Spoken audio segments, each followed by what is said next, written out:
Kami akan minta karena kami mengizinkan penanya menanyakan hal apapun yang ingin ia tanyakan. Kami minta agar mereka menerima apapun jawaban yang diberikan oleh para pembicara di kanan dan kiri saya ini.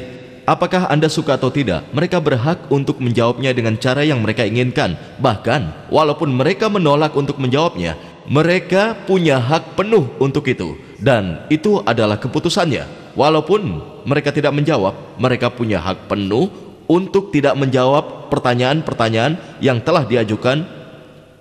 Maka seluruh hadirin menjadi jurinya. Anda bisa mendiskusikan rinciannya setelah acara ini. Dan kami persilahkan pertanyaan dari bagian wanita untuk Pastor Rukni. Pastor, Saya mohon kesabaran Anda bagi pembicara dan juga hadirin sekalian. Pastor, Anda berkata di awal wacana bahwa kejahatan dipicu oleh manusia sendiri. Itu bukan diberikan oleh Tuhan. Tapi menurut teori dosa mula-mula, Anda bilang manusia lahir dalam dosa. Jadi tidakkah Anda pikir itu kontradiksi? Bisakah Anda menjelaskannya? Manusia mewarisi bukan dosa, tapi sifat alami dosa. Oke? Itu berarti manusia mewarisi kecenderungan untuk berdosa. Andai saja ada bayi meninggal, apa yang terjadi? Dia masih tidak berdosa. Itu yang saya percayai. Oke? Tapi bayi itu tidak akan membayar hutang dosa ayahnya dan semua itu karena apa yang dikutip Dr. Zakir dari Alkitab itu benar sekali. Dia tidak bertanggung jawab atas kesalahan ayahnya sejauh mengenai dosa dan hukuman di neraka. Oke? Jadi sifat alami membuat dosa saya warisi dari nenek moyang saya Adam. Saya melakukan dosa karena saya pendosa. Mengerti? Pendosa berarti sifat yang ingin melakukan sesuatu di mana itu salah di mata Tuhan. Itu yang saya warisi, oke? Bukan yang saat manusia mulai melakukan dosanya sendiri. Kalau itu dihitungkan pada dirinya sendiri. Jadi itu menjelaskan masalahnya. Hal kedua, manusia memang mewarisi kutukan. Ada dosa dan ada juga kutukan. Alkitab secara langsung dan tidak langsung banyak membicarakannya. Saya tidak punya waktu menjabarkannya. Saya tidak membayar dosa ayah saya, tapi saya memang mewarisi kutukan dan Anda mengalaminya dalam hidup Anda. Ayah saya banyak melakukan kesalahan dulu, tapi beliau meninggal. Puji Tuhan, beliau meninggal sebagai orang yang percaya. Tapi saya menderita karena kesalahannya dulu. Saya mewarisi, bukan tanggung jawab saya, bukan tanggung jawab saya pada Tuhan sebagai pendosa. Bukan tanggung jawab saya pada Tuhan sebagai pendosa, oke? Tapi beliau melakukan banyak dosa hingga itu merugikan saya. Sampai hari ini saya menghadapi banyak kesulitan hidup. Itu akibat, itu kutukan. Jadi bedakanlah antara dosa dan kutukan. Kutukan adalah kerugian akibat dosa. Itu adalah kerusakan yang diakibatkan oleh dosa. Sekali lagi, itu kerusakan yang diakibatkan dosa.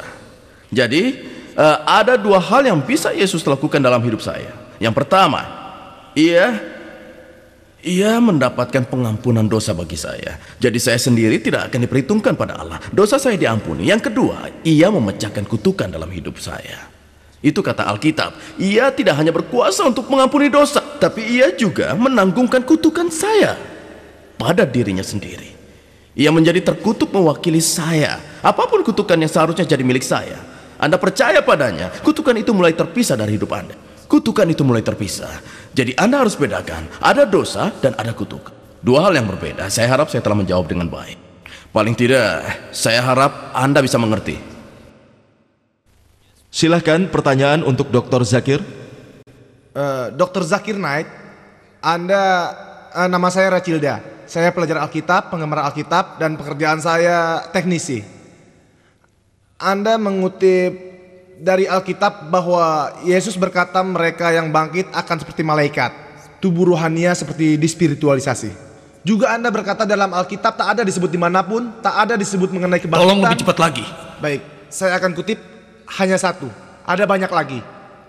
Matius pasal 16 ayat 21 berkata, sejak waktu itu Yesus mulai menyatakan kepada murid-muridnya bahwa ia harus pergi ke Yerusalem dan menanggung banyak penderitaan dari orang-orang tua, imam kepala dan ahli Taurat, lalu dibunuh dan dibangkitkan pada hari ketiga. Dan ia menyebutkan 3 kali dan semua Injil menuliskannya. Dan bukankah Alkitab mengungkapkan tentang ia disalib selama 6 jam, menyerahkan nyawanya setelah berseru Eloi Eloi Eloi lama sabachthani? Anda lihat, semua keseluruhan Injil menyebutkan tentang kematiannya, mengenai penguburan dan kebangkitannya, semuanya tertera dengan jelas di dalam Injil.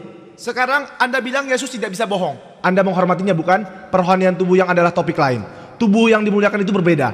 Tubuh yang dirohanikan itu juga berbeda. Apakah mereka lebih dari binatang atau malaikat? Jadi seharusnya kami harus bagaimana? Sebenarnya saya tidak sedang berdiskusi. Saya belajar berkat belas kasihan Tuhan, dan saya punya jawaban untuk Anda semuanya 14 poin. Dan saya ingin datang ke Islamic Research Foundation dan memberi Anda semua jawaban ini secara alkitabiah, tidak untuk memenangkan perdebatan. Saya ingin karena saya harus. Itu benar. Tritunggal tidak ada dalam Alkitab. Memang tidak ada.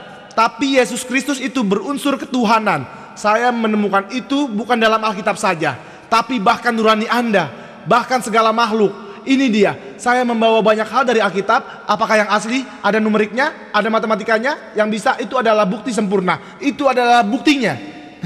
Jadi saya punya ini supaya setiap orang bisa membacanya, matematikanya. Maaf, supaya saudara. jelas. Tolong selesaikan inilah pertanyaan Anda. saya, bagaimana Yesus disebutkan bahwa ia berulang kali akan dibunuh dan dibangkitkan lagi.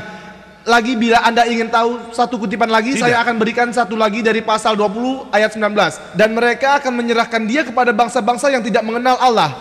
Apa kau sudah selesai? Baiklah, hanya sedikit. Saya hanya bertanya. Tidak masalah. Pertanyaan Anda selesai? Iya, saya akan memberi lagi. Ya, tidak masalah. Saya beri satu Tidak masalah, ayat lagi silakan dan saja berbagi Anda kepada semua tanyakan. hadirin Saya segala akan jawabannya. menjawabnya. Tapi tidak hanya mengenai agama. Setiap hari kami mengadakan pertemuan di IRF. Anda bisa mencatat alamatnya. Setiap hari Minggu. Setiap hari Minggu jam 10.30 setelah ceramah Anda bisa menanyakan apa saja. Ya, setiap pertanyaan. Anda boleh mengkritik Al-Quran. Kami hanya bilang kami suka sekali dengan Anda. Kami suka mendiskusikannya dengan hanya pengertian yang meluruskan lebih pemahaman baik. Alkitab. Saudara, Anda boleh bertanya dari Alkitab. Bukan bertanya tapi memberitahu dari Alkitab. Anda sangat disambut. Ya. Seperti yang beliau katakan, beliau mengutip dari Injil Matius, dan dia mengutip apa yang dikutipnya. Yesus berkata dia akan mati dan bangkit. Ia bilang begitu, saya setuju. Kita setuju ia akan mati dan bangkit. Dalam kedatangannya yang kedua ia akan mati dan bangkit.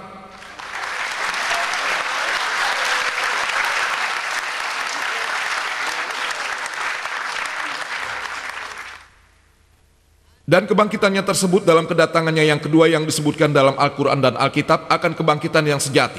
Lewat kematian dan lewat kebangkitan. Apa yang Anda katakan saat Yesus disalib, ia mati. Anda mengatakan atas apa yang dia katakan. Tapi saat kami periksa, kami menemukan orang yang berkata dia sudah mati. Tolong, baca lagi. Injil Yohanes pasal 19, saya akan memberikan kutipan. Injil Yohanes pasal 19 ayat 33. Pastor melihat gadis itu sudah mati. Ia bukan ahli dokter, seperti orang awam. Prajurit juga orang awam saat melihatnya mati. Sekarang, untuk menentukan orang mati, dokter perlu stetoskop, mengecek nadi, mengecek jantung, otak, dan tetap saja dokter bisa salah melakukan itu semua. Lihat apa yang saya bawa ini. Banyak artikel. Ada orang yang mati selama 3 jam, dia kembali hidup. 3 hari, beberapa hari, di Afrika Selatan, di Filipina. Semua kasus ini, dokter bersaksi dengan instrumen, dengan peralatan. Dan seorang prajurit orang awam bersaksi. Itu tidak berarti ia mati. Tolong biarkan saya selesaikan jawaban saya. Silakan Anda kembali ke belakang. Jadi, itu adalah dari desas-desus. Apakah ia mati atau tidak sebenarnya? Saya membuktikan 14 poin. Kalau Anda tidak bisa menjawab semuanya, Anda tidak bisa menjawab satu pun. Dia hidup, dia hidup, dia hidup. Itu berarti ia tidak dibangkitkan. Ia akan dibangkitkan, saya percaya. Setiap muslim percaya. Pada kedatangannya yang kedua, ia akan bangkit dan ia akan dibangkitkan. Quran berkata, Al-Maidah pasal 5 ayat 116 dan 117. Ia berkata bahwa, ya Allah, kau saksinya, aku tidak pernah menyuruh mereka menyembahku bukan pada Allah, tapi aku berkata, A'budullah, sembahlah aku, Rabbi wa Rabbukum, Tuhanku dan Tuhanmu. Yesus damai besertanya, tidak mengajarkan apapun kecuali yang diinginkan Bapaknya. Dan ia mengajarkan bahwa kita harus menyembah satu Allah, bukan menyembahnya. Saya telah mengatakan sebelumnya, satu pertanyaan tidak bervariasi. Anda berkata bahwa ada pernyataan-pernyataan dalam Alkitab bahwa Yesus itu ilahi. Tapi tidak ada satupun pernyataan dalam seluruh Alkitab di mana Yesus Kristus damai besertanya mengatakan bahwa ia adalah Tuhan. Atau berkata sembahlah aku. Ya, ia akan datang lagi. Ia akan datang kembali. Untuk apa? Dalam Al-Quran, surat An-Nisa pasal 4 ayat 158, Allah subhanahu wa ta'ala mengangkatnya pada dirinya sendiri. Ia diangkat hidup-hidup. Untuk apa? Pada kedatangannya yang kedua, ia tidak akan mengajarkan apapun. Quran Surat Al-Ma'idah pasal 5 ayat 3, Islam sampai ini dipilihkan bagimu sebagai agamamu, dan dipilihkan bagimu Islam. Aku telah melengkapi imanmu. Tidak ada lagi yang harus diajarkan. Ia akan datang pada kedatangannya yang kedua, tapi tidak untuk mengajarkan hal baru pada muslim. Ia akan datang pada kedatangannya yang kedua untuk bersaksi bahwa aku tidak pernah menyuruh manusia untuk menyembahku, untuk bersaksi bahwa aku tidak pernah mengklaim keilahian. Ada tertulis dalam Injil, pada kedatangannya yang kedua orang-orang akan berseru padanya, oh Tuhan, bukankah kami telah melakukan banyak mukjizat demimu? Kamu orang-orang munafik, kamu orang-orang berdosa, enyahlah dari sini, aku tidak mengenalmu. Pada siapa ia berkata? Orang muslim? Hindu? Orang Kristen? Kalian mengklaim melakukan mukjizat demi namaku, kalian nyahlah, aku tidak akan pernah mengenalmu. Ia memang akan datang nanti, dan saat itu Al-Quran berkata dalam surat Al-Imran pasal 3 ayat 185, Kullun nafsin zaikatul maut. Setiap jiwa yang belum pernah merasakan kematian akan mati, setiap manusia. Lalu insya Allah ia akan dibangkitkan. Kita akan nantikan saja hari kebangkitannya nanti. Semoga menjawab pertanyaan Anda. Iya, saudara. Pastor, saya ada pertanyaan untuk Bapak. Bagi muslim ada 4-5 rukun yang harus dipenuhi untuk masuk surga. Dari yang saya mengerti dari wacana Anda dan dari rekan-rekan Anda, saya pernah dengar untuk menjadi seorang Kristen, karena orang Kristen tidak berdosa. Orang tidak berdosa akan dihapus dosanya, karena dosanya itu merupakan warisan dari Yesus. Itu berarti bahwa kalau seseorang hari ini malam ini, bila dia menerima bahwa Yesus telah mati disalib demi dosa umat manusia, apa itu artinya dosa-dosanya di masa lalu dan masa depan akan dihapuskan dan dia akan masuk surga? Ada tertulis dalam Alkitab, bila kamu percaya pada Kristus, berarti apa yang ia lakukan dan ajarkan. Anda bersaksi baginya, Anda mengatakannya, bersaksi dengan lidah Anda, mengatakannya dan menerimanya secara utuh. Lalu dosa-dosa Anda akan dihapuskan. Dan tujuan Anda, jadi pemahaman saya begini, tujuan perjalanan Anda berubah. Anda tidak dalam surga saat ini. Pertanyaan kecil, masih sama? Itu berarti kalau saya membaca Alkitab, saya percaya pada setiap kata dalam Alkitab itu. Saya percaya pada kematian Kristus, penyaliban yang disebut penyaliban itu, lalu besok saya jadi teroris atau jadi pemerkosa, dan saya membantai setiap orang. Apa saya masih layak masuk surga? Begini, kalau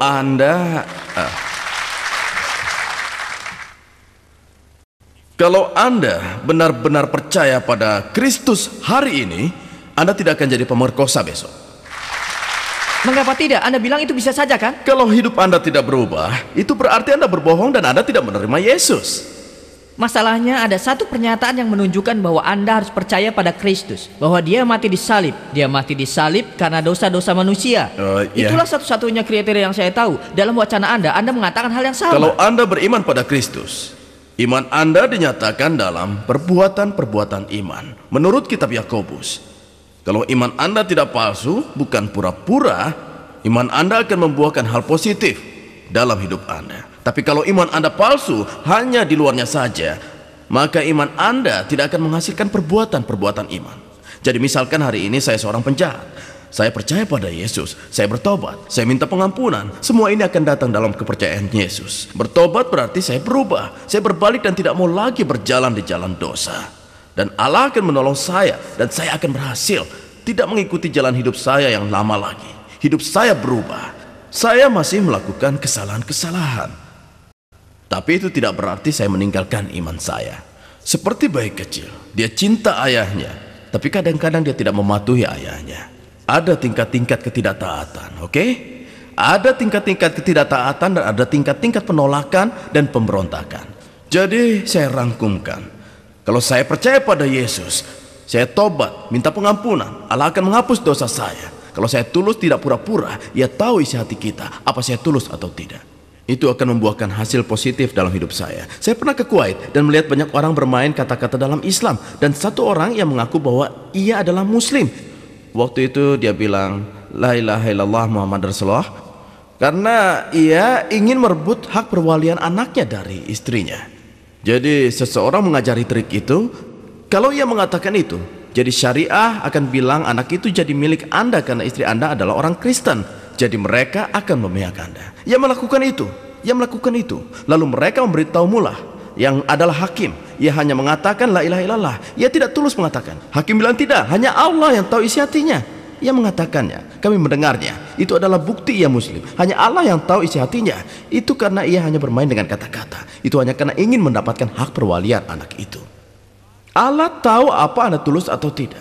Kalau Anda benar-benar percaya pada Yesus, Allah akan menghapus dosa Anda. Ia melakukannya. Para pecandu narkoba yang sudah rusak, bahkan ilmu medis pun tidak bisa menolong, tapi mereka berhasil. Ada sebuah organisasi bernama Teen Challenge. Mereka dapat persentase sukses yang besar.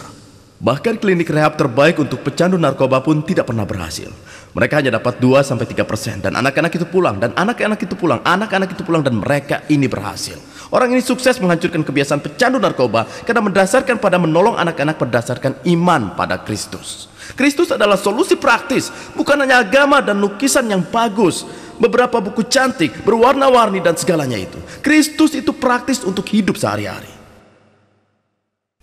Ya, silahkan pertanyaan selanjutnya dari wanita untuk Dr. Zakir. Ada pertanyaan untuk Pastor Rukni dari bagian wanita?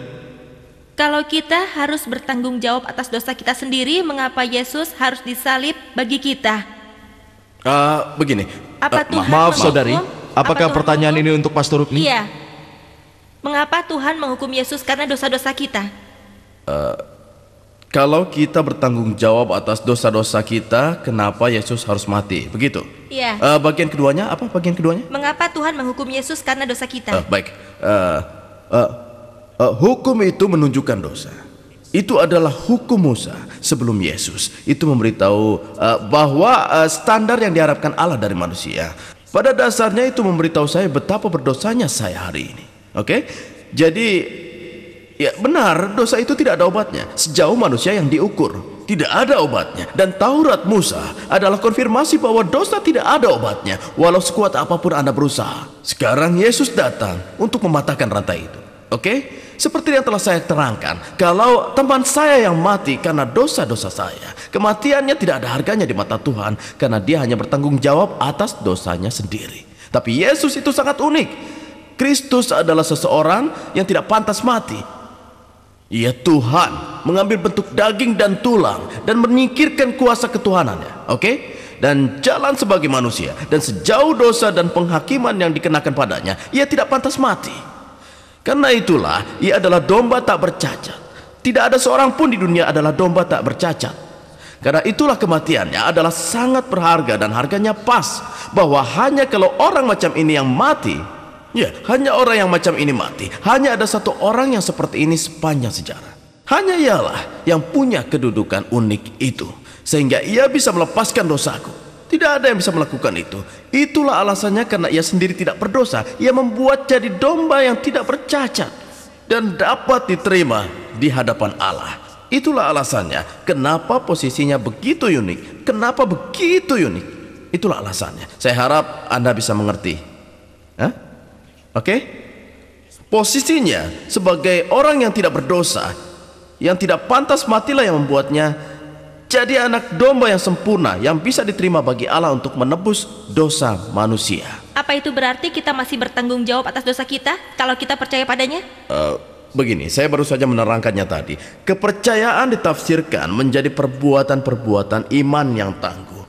Ada orang-orang yang percaya hanya untuk mendapatkan keuntungan tertentu. Mungkin dapat gaji yang bagus di organisasi mancanegara. Banyak yang melakukannya. Tapi Allah tahu rahasia hati mereka. Saya bilang, apabila Anda percaya, hidup Anda akan menunjukkannya. Hidup Anda akan menunjukkannya. Yudas Iskariot percaya, tapi benar-benar kita lihat ia bukan orang yang percaya.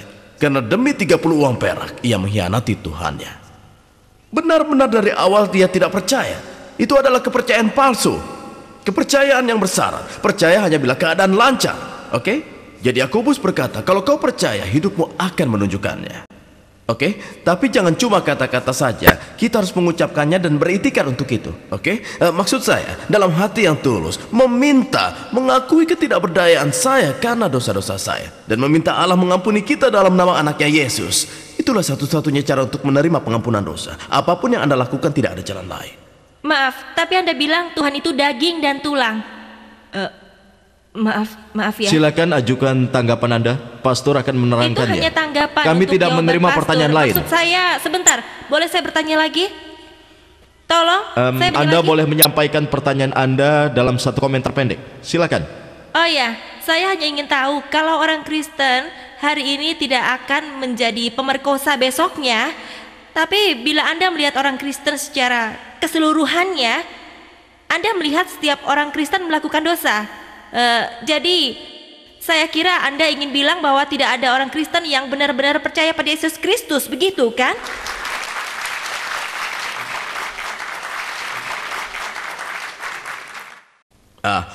Maksud Anda adalah orang Kristen yang tidak percaya. Ada banyak orang yang pasang label bahwa mereka Kristen, tapi mereka melakukan kekejian.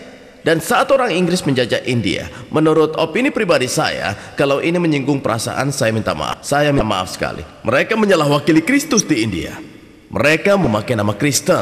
Andai saya ini Sarma, saya ingin dipanggil Tony atau Johnny.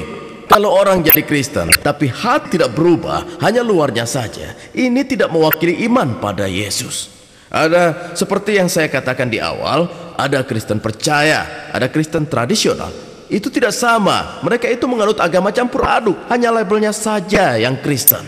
Cara Anda melihat orang-orang itu secara tradisional ada dua hal yang berbeda. Kami orang Kristen, kami tidak menyembah berhala. Kami tidak menaruh foto dan menyembah pada foto itu. Tanyalah pastor saya. Saya pernah melakukan itu di masa lalu. Saya lalu membaca Alkitab dan Taurat, dan saya langsung berhenti melakukan itu. Saya tidak pernah tahu sebelumnya. Saya dulu pernah menyembah berhala. Saya dulu pernah menyembah arwah, dan Allah melarang hal itu. Saya tidak pernah tahu. Saya juga dulu disebut orang Kristen. Saya juga akan disebut orang Kristen. Saya dulu pernah berdoa pada orang-orang selain Allah yang Maha Kuasa. Mediator dan mediator dan segalanya itu. Tapi Allah, hanya Allah yang dapat mengampuni dosa. Anda mencampur adukan orang-orang yang Kristen di luarnya saja dengan orang-orang Kristen yang percaya. Saya bicara tentang orang Kristen Alkitab. Mereka yang percaya pada Alkitab itu adalah Kristen dinamis. Itu adalah jenis orang Kristen yang saya bicarakan. Jadi Anda melihat orang Kristen yang tidak percaya pada kitab tapi menyebut diri Kristen. Mereka mungkin pakai nama barat atau semacamnya.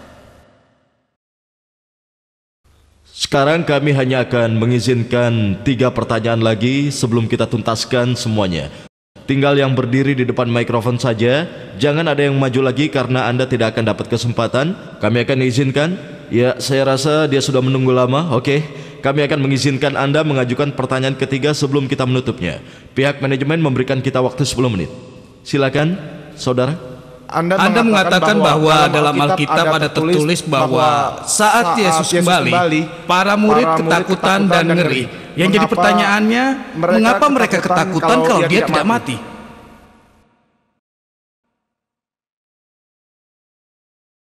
Saya diberi pertanyaan saat Yesus damai besertanya masuk ke kamar atas saat murid-murid berkumpul di sana. Mengapa mereka ketakutan padahal ia tidak mati? Itu pertanyaan selama wacana. Jawabannya sudah diberikan. Karena mereka mengira ia hantu. Mereka mengira ia hantu. Tapi kata Anda dia tidak mati. Bukankah sudah saya katakan pada Anda? Tapi kalau ia mati, oke, datanglah besok kalau Anda dianggap mati. Dan Anda datang kemari. Maka setiap orang yang melihat Anda akan ketakutan dan lari. Saya setuju pada Anda. Saya baca di surat kabar. Orang itu jatuh dari lantai 3. Dan Anda pikir dia sudah mati. Besoknya dia datang. Saya akan lari ketakutan. Tapi dia berkata, saat saya jatuh, saya hanya pingsan dan saya tidak mati. Jadi itu desas-desus dan saya dengar ia jatuh dan dia mati. Tapi saat saya sebagai dokter memeriksanya, dia masih hidup.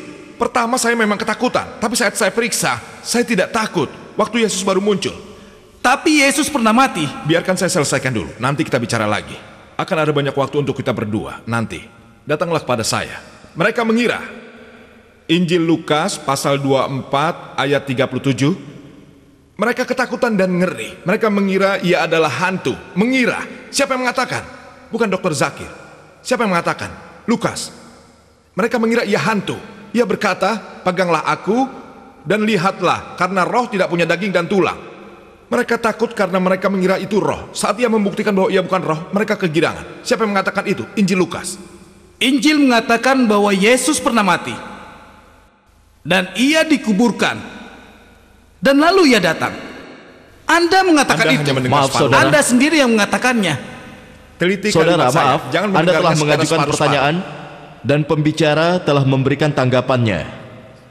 Saya yakin Allah telah memberikan kebanyakan orang di sini hati yang baik, pikiran yang baik, dan mereka bisa memutuskan sendiri. Kami tidak akan berkomentar.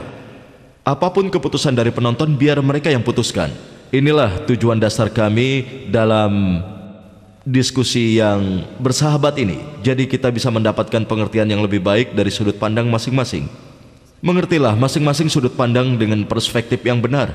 Kita punya dua ahli yang mengerti pekerjaan mereka. Biarlah mereka memberikan jawabannya. Kalau Anda tahu lebih baik, besok Anda sewalah aula besar dan undanglah orang lain untuk mendengarkan Anda. Mereka pasti akan senang mendengarnya.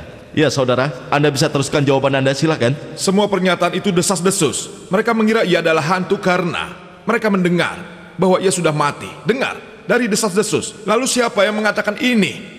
Injil Markus pasal 14 ayat 50. Mereka semua lari. Waktu paling kritis dalam hidup Yesus Kristus damai besertanya. Mereka semua meninggalkan dia dan lari. Siapa yang mengatakan? Injil.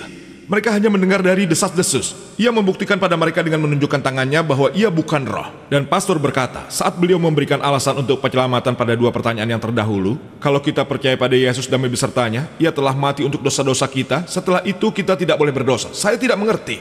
Ada seorang yang sudah membayar untuk dosa saya. Apa masalah saya melakukan dosa? Jika ada seseorang yang berkata pada saya, pergi ke restoran, duduk di sana, saya akan membayar bonnya, makanlah, tapi jangan sentuh ayam. Saya bilang, kenapa? Kamu sudah membayari saya. Mengapa tidak boleh ayam?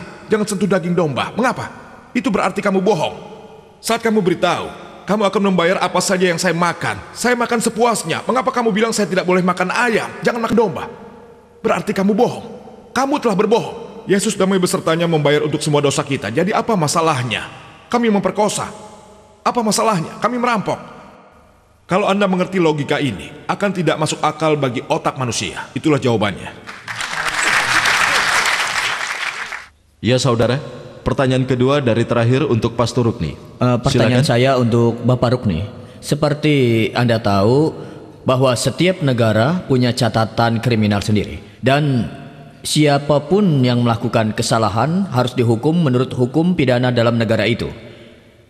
Walaupun begitu, Anda membaca surat kabar, Anda akan melihat ribuan pembunuhan dan pemerkosaan.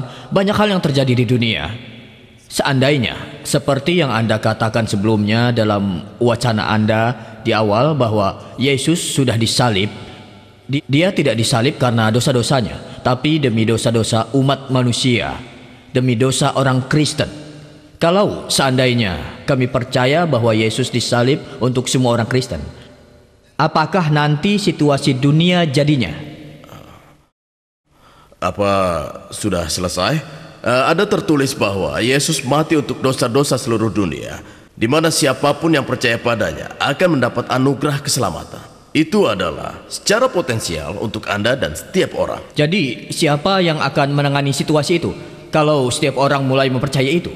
Dan saya bisa saja membunuh Anda sekarang. Dan saya akan bilang besok di pengadilan bahwa Bapak Yesus sudah disalib untuk dosa-dosa saya, dan Anda tidak bisa menuntut saya. Hah? Lalu bisakah Anda menulis di kertas bahwa orang ini tidak boleh dituntut, bahwa Yesus sudah disalib untuknya? Saya telah menjawab pertanyaan macam ini dalam surat Yakobus. Dalam bahasa Hindi aku berkata, bila Anda benar-benar percaya, Anda tidak akan membunuh saya.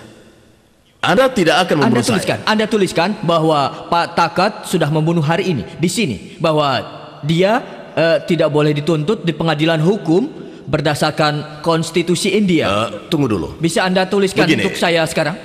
Tunggu dulu. Saya akan percaya besok kalau Yesus sudah disalib. Saya akan percaya besok, dan saya akan jadi orang Kristen yang sempurna. Oke, ada dua bentuk dosa. Ada perbuatan dosa dan ada kerusakan akibat dosa. Dosa itu sendiri. Satu hal sederhana yang bisa saya katakan pada Anda. Begini, Anda orang percaya, Anda orang percaya sempurna, yaitu orang Kristen. Pagi ini saya menyuruh anak perempuan saya ingin tahu setiap table dari 1 sampai 20. Lalu kamu baca itu dan saya akan mendengarkan sore harinya. Supaya saya senang, dia mempelajari semuanya, dia menghafalnya dan mengulangnya sore harinya. Pak Zakir bukan orang Kristen, beliau Muslim, tapi beliau bisa menyebutkan ayat manapun dari Alkitab Anda, Alkitab mana saja. Dan Anda orang percaya, Anda bilang saya orang percaya, ini dan itu, saya cinta Yesus. Tapi Anda tidak dapat menghafal satu ayat pun dari Alkitab. Saudara, maaf saudara, tunggu sebentar. Maaf, tunggu sebentar. Bisa saya jawab? Saya minta Anda menjaga kesabaran. Anda harus mengajukan pertanyaan Anda, bukan mengomentari tentang apa yang diketahui atau yang tak diketahui. Itu haknya. Begini, Anda harus bertanya dan menunggu jawabannya. saya sudah menyebutkan bahwa ada dosa dan ada akibat dosa. Oke? Contohnya saja, saya seorang miskin yang hidup dari makanan yang sedikit. Saya ini pencuri. Saya mencuri makanan dari si miskin dan si miskin itu mati kelaparan. Kemudian suatu hari seorang hamba Allah yang setia datang dan berkata pada saya, "Kamu pencuri, tidak seharusnya kau lakukan itu." Lalu saya sadar saya telah melakukan hal yang parah sekali dan tidak bisa diperbaiki, yaitu ada orang yang mati karena saya merampoknya. Tapi dia mengubah saya, meminta Yesus mengampuni dosa saya. Dan lalu takdir saya berubah. Takdir saya berubah. Itu kebenaran, itu fakta, itu dijanjikan dalam Alkitab, itu firman Tuhan. Tapi apa bisa saya bayar kerugian yang diderita orang itu karena saya mencuri makanannya? Jawabannya tidak. Lalu polisi menangkap saya dan menurut hukum di negara saya harus dihukum gantung karena itu. Ya, saya harus menanggung akibat dari kerusakan yang saya timbulkan. Tapi jiwa saya selamat karena takdir saya berubah. Allah telah menghapus dosa saya dari hadapannya. Tapi ada kerusakan yang telah saya timbulkan yang begitu serius dan ada harga yang harus dibayar untuk itu di dunia ini. Jadi ada banyak dosa yang begitu seriusnya saya tidak dapat memperbaikinya walaupun setelah saya jadi Kristen. Ada situasi lain. Saya telah melakukan dosa kecil. Katakanlah saya mengelabui saji. Dan lalu besok Allah menegur saya. Saya minta pengampunan. Allah, saya minta ampun atas dosa saya karena saya mengelabui saji. Saji, saya kembalikan pen ini padamu. Waktu itu saya mengelabuimu. Itu dosa ringan yang bisa saya perbaiki. Itu masih mungkin untuk diperbaiki. Tapi kasus di mana ada orang mati karena saya jadi orang jahat itu tidak bisa diperbaiki dan hukum di negara ini. Dan saya harus menanggung akibat dari itu. Jadi ada dosa dan ada kerusakan. Tidak semua kerusakan bisa diperbaiki. Contohnya, bila saya ini alkoholik, peminum kelas berat. Seluruh masa muda saya dihabiskan dengan minum-minum.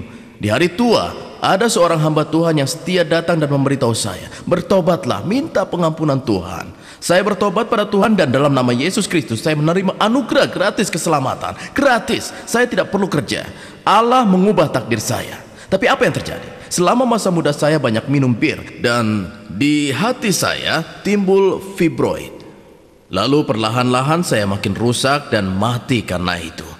Kerusakan akibat dosa yang saya lakukan seumur hidup telah merusak hidup saya. Tapi syukur pada Tuhan, jiwa saya selamat.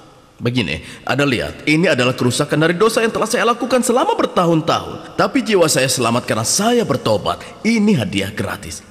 Allah mencabut hukuman jiwa yang layak saya terima itu dari saya dan menaruhnya pada Yesus. Itu adalah ajaib, pertukaran yang ajaib. Dosa yang dicabut Yesus dari Anda dan dikenakan kepada dirinya sendiri. Tidak ada yang mau begitu. Saya harap itu bisa menjawab pertanyaannya. Ya saudara, ini akan jadi pertanyaan terakhir malam ini dan kami minta para hadirin tetap duduk di tempat setelah jawabannya selama 1-2 menit lagi. Tetap bersama kami. Ya, silakan. Nama saya Sunny Matthew. Saya konsultan mentor. Perusahaan saya adalah Sigma Mentor and Marketing Private Limited. Pertanyaan saya untuk Dr. Zakir Naik mengenai pokok debat kita hari ini. Apakah Kristus menanyakan pertanyaan balasan bukanlah jawaban pertanyaan ini? Ini adalah teori sederhana dan logis. Pokok bahasan hari ini bukanlah apakah Yesus dibangkitkan atau tidak. Subjek yang Anda sajikan dalam wacana, bukti-bukti untuk kebangkitan yang bisa kami temukan hanya dari Alkitab. Dan itu adalah kepercayaan orang Kristen. Dan seperti yang Anda katakan, Anda tidak percaya Alkitab adalah firman Tuhan. Dan lalu Anda mengambil kutipan dari Alkitab untuk membuktikan bahwa kebangkitan tidak terjadi. Dan Anda berkata karena itu pula lah penyaliban tidak terjadi. Itu adalah logika yang baik. Tapi saat kita mendekati pokok bahasannya, saya sendiri percaya itu tidak benar. Satu hal lagi. Iya. Jangan pertanyaan yang Satu sama. hal lagi tentang itu. Sekarang kita adalah fakta sejarah bahwa Penyaliban atau kematian Kristus adalah fakta sejarah di mana para sejarawan telah membuktikan itu. Seorang sejarawan Yahudi bernama Yesus telah menceritakan kembali tentang penyaliban Kristus, dan itu bukanlah rahasia. Di sana orang-orang menyorakinya, salibkan dia. Jadi apa yang terjadi pada Kristus kalau Kristus tidak mati? Apakah dia disembunyikan di suatu tempat setelah tubuhnya diturunkan dari salib dan dia dibaringkan? Ada orang-orang yang menyaksikan itu. Bisakah Anda mengelak dari ini? Dan yang terakhir, karena saya orang yang terakhir bertanya, jadi saya akan menjawab satu pertanyaan saja. Iya. Ini sudah 3 atau 4 Maksud saya pertanyaan. begini, satu Kalau hal Anda lagi, mau bertanya satu komentar silakan, saja. tapi saya hanya akan menjawabnya Anda satu sudah saja. menanyakan 3 pertanyaan. Satu komentar. Saudara, biar Anda yang menjawab. Saudara, saya kira biarkan beliau menjawab 3 pertanyaan Pertanyaannya sangat karena pihak banyak. manajemen telah menentukan batas waktunya. Biarkan beliau menjawab Iya. ketiga pertanyaan itu. Kalau waktu mengizinkan dan pihak manajemen mengizinkan, kami Oke, akan... Pertanyaan yang pertama adalah, Satu komentar. Saudara, saya maaf, yang bertanya saudara. dan Anda yang menjawab. Ini waktu tanya jawab. Satu komentar. Anda diperbolehkan untuk bertanya hanya 1 pertanyaan. Sebentar saja. Jangan berkomentar. Anda bisa datang ke IRF di tempat dan waktu kapanpun Anda setuju setelah acara ini. Saya tidak bisa mengizinkannya, tolong. Oke. Silakan Maaf, menjawab. saya tidak bisa mengizinkan Oke. Anda sekarang. Silahkan Dr. Zakir. semuanya ada 4 pertanyaan. Anda berkata topiknya apakah Kristus benar-benar disalib dan keberatan hal kebangkitan disebut. Anda berkata, karena dibangkitkan, kalau tidak dibangkitkan, dia tidak disalibkan. Anda bergerak kebalikannya. Yang ingin saya lakukan adalah membunuh 2 burung dengan 1 batu. Saya tidak tahu apa ada debat lain, apakah Kristus dibangkitkan atau tidak. 2 burung dengan 1 batu. Kalau ia tidak mati, ia tidak disalibkan. Kalau ia tidak mati, ia tidak dibangkitkan. 2 burung dengan 1 batu. Walaupun Anda menghilangkan kata kebangkitan, tapi argumennya tetap sama. Dan kami akan menayangkannya di media elektronik setelah dirilis. Pertama, kalau seseorang tidak mati, berarti ia tidak disalib. Saya katakan bahwa dibangkitkan kematian itu harus. Jadi saya membunuh 2 burung dengan 1 batu, dengan coba membuktikan bahwa Yesus tidak mati. Kalau ia tidak mati, ia tidak disalibkan. Kalau ia tidak mati, bagaimana ia bisa dibangkitkan? Saya membunuh 2 burung dengan 1 batu. Tapi tetap pada topik. Saya tidak melenceng. Karena kedua hal ini penting. Menurut Paulus, 1 Korintus pasal 15 ayat 14. Dan kalau Kristus tidak mati dan bangkit, pengajaran kami sia-sia, iman kalian sia-sia. Saya membunuh 2 burung dengan 1 batu. Anda bisa renungkan. Anda mengatakan bahwa ahli sejarah berkata, ahli sejarah orang Yahudi, bahwa Yesus disalib. Anda tahu berapa banyak materi yang ditulis tentang Yesus dianggap telah disalib. 2 lebih banyak dari Yesus tidak disalib. Catatan sejarah. Anda bisa datang ke IRF. Anda bisa datang ke tempat saya. Saya bisa kutip dari Venturi. Venturi menuliskan semua. Ia berkata, Santo Paulus, saya bisa beri. Berapa banyak yang Anda bisa berikan, saya akan berikan. Para sejarawan, bukan Muslim, Kristen, non-Muslim. Saya sebutkan nama-nama mereka. Pertanyaan keempat, kalau Yesus tidak mati, lalu apa yang terjadi padanya? Apa ia dikubur dalam tanah dan lain-lain? Saya takut Anda tidak menyimak. Sanggahan saya sesi tanya jawab. Saya membuatnya sangat jelas. Surat An-Nisa pasal 4 ayat 157. Wa ma qataluhu wa ma shalabuhu. Mereka tidak membunuhnya, juga tidak menyalibnya. Itu hanya rekayasa. Berikutnya, surat An-Nisa pasal 4 ayat 158. Bahwa Allah Subhanahu wa taala mengangkatnya ke surga hidup-hidup. Saya mengatakan ia diangkat hidup-hidup pada dirinya sendiri. Allah Subhanahu wa taala mengangkat Yesus besertanya pada dirinya sendiri. Disebutkan dalam surat Al-Imran pasal 3 ayat 55. Ia diangkat ke surga hidup-hidup. Ia akan datang kembali pada kedatangannya yang kedua. 4 pertanyaan sudah saya jawab. Pastor berkata, saya mendengarkan jawaban atas pertanyaan barusan. Setiap bertemu orang Kristen saya mendapat jawaban baru. Ia berkata, kerusakan baru tidak dapat diperbaiki. Ia bilang begitu, direkam di video. Jadi, ada harga tertentu yang tidak bisa dibayar Yesus. Yang saya tidak dapat mengerti. Tidak mengerti. Setiap kali saya bertemu orang Kristen, saya mendapatkan ideologi baru. Untuk dosa-dosa kecil, Yesus telah bayar, damai besertanya. Untuk dosa-dosa besar, ia tidak membayarnya. Itu yang saya mengerti. Apa komentar saudara? Saudara, Anda mengajukan saja pertanyaan Anda, jangan berkomentar. Karena 1 dari 5 menit ini hanya tersisa 2-3 menit, saya hanya akan mengizinkan beliau menjawab dalam 3 menit, bukan 5 menit. Ya saudara, pertanyaan yang simpel silakan. Sekarang, argumen yang Anda berikan berdasarkan kutipan Alkitab ya. Dan sebenarnya subjeknya apakah Yesus benar-benar disalib? Saat Anda mengutip dari Al-Quran, saat Anda mengatakannya, kalau Anda mengatakan satu pernyataan dan saya mengulang pernyataan itu bukan argumen. Saya berkata Tuhan ada dan saya katakan lagi Tuhan ada, maka itu bukan argumen. Argumen memerlukan dukungan yang subsekuen. Jadi apakah dukungan yang Anda berikan dari Al-Quran untuk Kristus tidak disalib? Bukan malah pernyataan. Saya mengharapkan jawaban bukan untuk mendapat dukungan penonton, tapi agar non-muslim bisa mengerti. Mempengaruhi massa itu mudah, tapi membuat orang mengerti itu sulit. Jadi bukan untuk mempengaruhi massa, tapi supaya saya bisa mengerti. Pertanyaan saudara memang sangat bagus. Bila Anda membuat pernyataan, itu tidak menjadi fakta.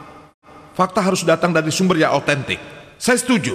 Kalau saya mengutip dari Al-Quran, Yesus Kristus damai besertanya tidak disalib. Anda tidak setuju mengapa? Menurut Anda Al-Quran tidak otentik. Menurut saya tidak masalah. Tapi untuk umat muslim, itu otentik. Menurut mereka itu firman Allah. Itu adalah bukti yang cukup. Kalau saya mengatakan apapun dari Alkitab, apa yang terjadi pada Kristus, itu mungkin bukan jadi bukti untuk kaum muslim, tapi untuk orang Kristen akan jadi bukti. Alkitab ini firman Tuhan atau tidak? Anda setuju? Bagus, ya setuju. Jadi sudah ada bukti dari Alkitab bahwa Yesus tidak disalib. Mengapa Anda meminta bukti lain? Apa Anda pikir bukti sejarah lebih kuat dari firman Tuhan? Jangan tepuk tangan. Saya ingin membuat dia mengerti. Itu saja. Jadi buktinya seharusnya adalah masalah iman. Jadi itu saja sudah cukup. Anda benar sekali. Sejauh Anda yakin. Saya tidak di sini untuk meyakinkan orang non-Kristen. Untuk meyakinkan orang non-Kristen, saya akan sajikan bukti sejarah. Kita akan melakukan debat. Kalau ada orang non-Kristen datang dan berkata, Anda mengutip dari Alkitab yang lebih tinggi dari bukti historis. Siapa yang mengutipnya? Maksud saya, kutipan yang Anda kutip itu benar, tapi itu disebutkan dari tempat-tempat yang salah. Saudara dan ini beralasan insiden-insiden bahwa yang saya salah pula. mengutip dengan benar, tapi semuanya. Dia bilang di luar konteks. Mana konteksnya? Tidak masalah. Ini diskusi bersahabat untuk pengertian. Datanglah ke tempat saya. Anda berikan konteksnya dan kita diskusikan. Anda sangat disambut. Kalau begitu saya akan datang.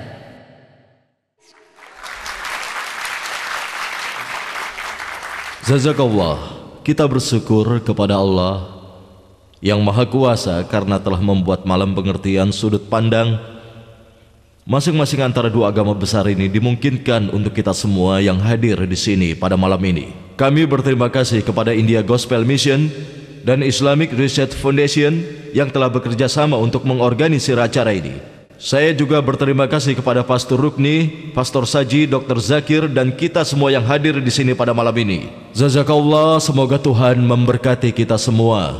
Amin.